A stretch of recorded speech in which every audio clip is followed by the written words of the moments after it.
Morning and Assalamu alaikum students, welcome to MCBS online classes.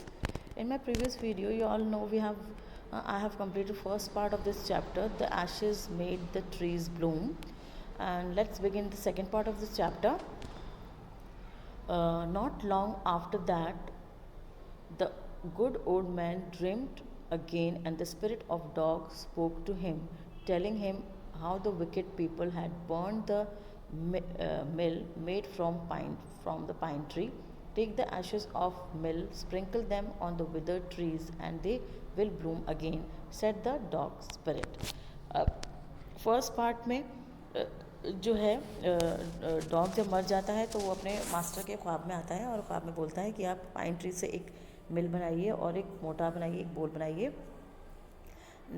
ये तो बनाते हैं तो उससे जैसे ही वो राइस पीसने लगते हैं वैसे ही गोल्ड का ढेर लग जाता है, और जैसे बीन्स का सॉस बनाने लगते हैं उसमें भी गोल्ड का ढेर लग जाता है। ये सारा जो है वो पड़ोसी देख रहे होते हैं, तो वो लोग क्या करते हैं, मिल को और मोटार को उनसे बोरो करके लेके जाते हैं, और लेकिन उनके ये सब करने पर गोल्ड नहीं आता, तो वो क्या करते हैं, मिल को पीसेस में कट कर देते हैं और जलाने के लिए इस्तेमाल करने लगते हैं। उसके बाद में क्या होता है सेकंड पार्ट में, इस बात को ज़्यादा दिन नहीं होते, उसी टाइम पे जो डॉग जो है वापस अपने मास्टर के ख्वाब में आता है, उसकी स्पिरिट जो है वो ख्वाब में आती है और उसको बताती है कि जो विकेट पड़ोसी हैं, जो ख़राब पड़ोसी हैं, उन्होंने आपकी मिल को जो है बर्न करना शुरू कर दिया है, उसको कट कर दिया है, और जो पाइन ट्री से आपने मिल बनाई थी उसको कट कर दिया और उसको जलाना स्टार्ट कर दिया है। Take the ashes of the mill, उसने कहा कि उसकी राख जो है मिल की उसको लीजिए और sprinkle them on the wither trees, जो मुरझाए हुए ड्राई ट्रीज़ हैं उन पे स्प्रिंकल कीजिए, छिटकिए, and they will bloom again, और उसमें जो वापस फूल खिल जाएंगे, said the dog spirit, dog के स्पिरिट ने ही उनको कहा अपने मास्टर को। The old man awoke and went at once to his wicked neighbour's house, एक फ़ौरन ही उठा ओल्ड मैन और अपने जो ख़राब पड़ोसी हैं उनके घर पे फ़ौरन ही वो गया। Where he found the miserable old pair sitting at the edge of their square fireplace in the middle of the floor, वहाँ उसने देखा कि वो जो बूढ़ा कपल था वो अपने फायर प्लेस के किनारे पे बैठा हुआ था, जो कि फ्लोर के मिडल में बना हुआ था। स्मोकिंग एंड स्पाइनिंग, धूम्रपान कर रहे थे वो लोग, और स्पिनिंग मतलब बुनाई करते हुए उनको देखा। From time to time they warm their hands and feet with blaze from some bits of the mill, और समय समय पर वो अपने पैरों को और अपने हाथों को जो है वो आग से जो है वो गर्म कर रहे थे, जो कि छोटे छोटे टुकड़ों से निकल रही थी, मिल के छोटे छोटे टुकड़ों से निकल रही थी। वाइल बिहाइंड देम ले a pile of the broken pieces, और उनके पीछे जो है पाइल लगा हुआ था, पूरा ढेर लगा हुआ था टूटे हुए टुकड़ों का, मिल के टूटे हुए टुकड़ों का पूरा ढेर लगा हुआ था। The good old man humbly asked for the ashes, उस अच्छे बूढ़े आदमी ने बहुत ही विनम्रता से के साथ राख के लिए पूछा, राख मांगने के लिए पूछा। The courts couple turned up their noses at him and scolded him as if he were a thief. ये जब उसने पूछा कि राख ले लूँ या नहीं लूँ, उसके बारे में उसने परमिशन ली, तो कोर्टस यानी लालची कपल ने उसकी तरफ जो है बहुत ही गंदे तरीके से देखा और उनको बहुत बुरी तरीके से उसको ट्रीट किया और उसको स्कोल्ड किया, उसको बहुत ही बुरा भला कहा जैसे कि वो कोई चोर हो। They let him fill his basket with the ashes, और फिर उन्होंने उसकी बास्केट को जो है वो एशेज़ से उसे भरने दिया।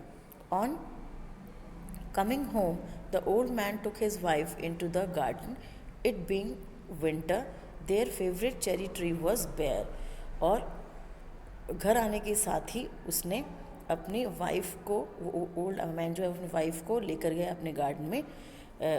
इट बीइंग विंटर मतलब विंटर होने की वजह से उनका फेवरेट चेरी ट्री जो था वो कैसा हो गया था, बेयर हो गया था, सूखा हो गया था, ड्राई हो गया था। He sprinkled a pinch of ashes on it, और उसने एक चुटकी एशेज़ की जो है वो उस चेरी ट्री पर स्प्रिंकल की, छिड़की की।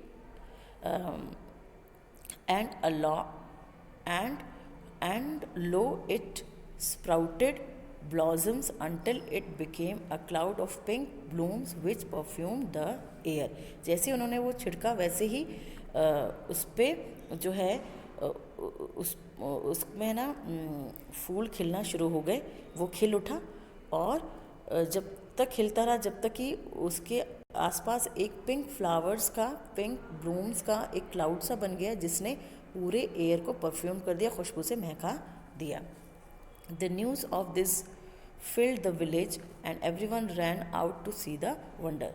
ये पूरी जो खबर जो है वो पूरे गांव में पूरी तरीके से फैल चुकी थी और सभी लोग जो है वो आ रहे थे ये वंडर देखने के लिए। The covetous couple also heard the story. जो लालची कपल था, जो लालची दंपति थी, उसने भी ये कहानी सुनी।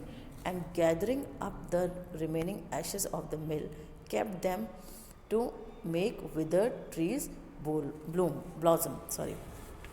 फिर उन्होंने ये कहानी सुनी जो लालची कपल ने, तो उन्होंने भी सारी जो राख थी उसको इकट्ठा की, जो मिल की राख थी, और उसको उसने रख लिया जो विदर ट्रीज हैं उनको वापस खिलाने के लिए, वापस ज़िंदा करने के लिए।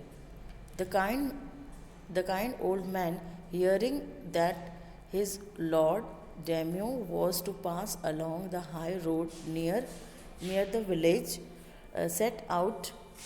set out to see him taking his basket of ashes। अब जो दयालु आदमी था, बूढ़ा आदमी था, उसने ये सुना कि उसका जो लॉर्ड है डेमियो वो उस वहाँ से जो ऊंची रोड बनी हुई है वहाँ से उसके पास होने वाला है, गुज़रने वाला है, तो अपने गांव की ऊंची सड़क से वो गुज़रने वाला है। Set out to see him, वो उसको देखने के लिए निकल पड़ा। Taking his basket of ashes, उसके साथ में अपनी एशेज की बास्केट को भी लेकर गया। एज द ट्रेन अप्रोच मतलब प्रोसेशन मतलब जुलूस पास आया, he climbed up into an old withered cherry tree that stood by the wayside. वह किस पे चढ़ गया, वह ऊपर चढ़ गया और एक stood up into an old withered cherry tree, ऊपर की तरफ चढ़ गया, जो कि एक चेरी ट्री था वहाँ पर, उसके ऊपर चढ़ गया वो, और उसने जो कि वे साइड मतलब जो रास्ते पर के साइड में वो जो ट्री था वो लगा हुआ था, वहाँ पे वो चढ़ गया। विदर्ड चेरी ट्री मतलब जो कि बिल्कुल सूखा हुआ चेरी ट्री था, उस पर वो चढ़ गया। So that's all for today's video. Students, read this portion carefully at home. Okay, thank you. Have a nice day.